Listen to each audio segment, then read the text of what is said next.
April 22, 2025 Jammu కాశ్మీర్లో అనంతనాగ్ జిల్లాలో పెహల్గాం దగ్గర బైసరం లోయలో పర్యాటకులపై ఉగ్రవాదుల దాడి. కాలినడకన లేదా గుర్రాలపై మాత్రమే ఈ ప్రదేశానికి వెళ్లగలం. ఉగ్రవాదుల దాడి సమయంలో అక్కడ సాయుధ భద్రత లేదు. 26 మంది సాధారణ పౌరులు మరణించారు. ఎక్కువగా పర్యాటకులు మరణించారు. మతం లక్ష్యంగా పెట్టుకుని ఉగ్రవాదులు అమానుషంగా చంపారు. చనిపోయిన వారిలో ఎక్కువ మంది హిందూ పురుషులు, కొత్తగా పెళ్లైన జంట, ఒక క్రైస్తవుడు, ఒక ముస్లిం యువకుడు, ఒక నేపాలీ జాతీయుడు మరణించారు. కొత్త జంట కాళ్ల పారాణి ఆరకముందే ఆమె సింధూరం చెరిగిపోయింది. హిందూ సాంప్రదాయంలో పెళ్లైన మహిళలు నుదుటున బొట్టుతో పాటు సింధూరం ధరిస్తారు. భర్త చనిపోతే ఆ సింధూరాన్ని తుడిచేస్తారు. ఇక్కడ ఉగ్రవాదులు ఆ సింధూరాన్ని తుడిచేశారు. ఇది ఘోరాతి ఘోరమైన ఉగ్రవాదులు చేసిన చర్య. హిందూ మహిళలు తమ కళ్ల ముందే భర్తలను కోల్పోయి రోదించారు. దేశవ్యాప్తంగా ఆగ్రహం చెలరేగింది. భారత ప్రభుత్వం న్యాయం చేస్తామని వాగ్దానం చేసింది.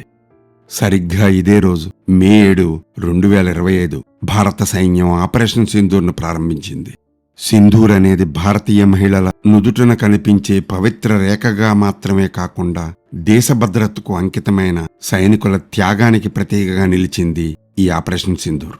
ఈ ఉగ్రవాది దాడిలో మహిళలు తమ భర్తల్ని కోల్పోవడం వల్ల కలిగిన వ్యక్తిగత నష్టాన్ని ఈ పేరు హైలైట్ చేయబడింది.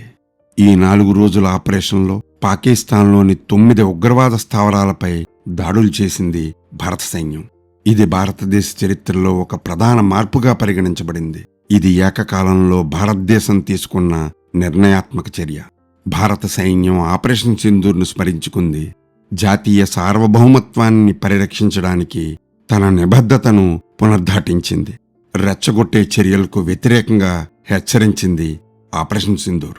మహారాష్ట్రకు చెందిన జవాన్ మనోజ్ పాటిల్కు పెళ్లైన 3వ రోజుకే బార్డర్ నుంచి పిలుపు వచ్చింది.